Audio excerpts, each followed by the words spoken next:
វេលាល្អថ្ងៃនេះមកដល់ចង់ផ្ញើពរជ័យ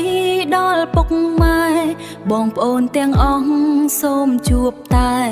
សេចក្តីសុខនិងសំណាងល្អចំពោះអ្នកបានចុច like វីដេអូសូមថ្លែងអំណរគុណពីបេះដូង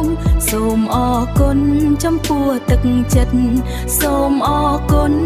ទុកក្នុងចិត្តបងប្អូនទាំងអស់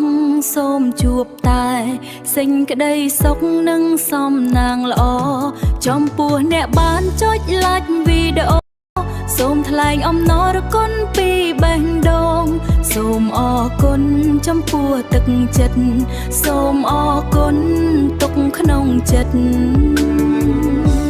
សូមថ្លែងអំណរគុណពីបេះដូងសូមអរគុណចំពោះទឹកចិត្តសូមអរគុណទុកក្នុងចិត្ត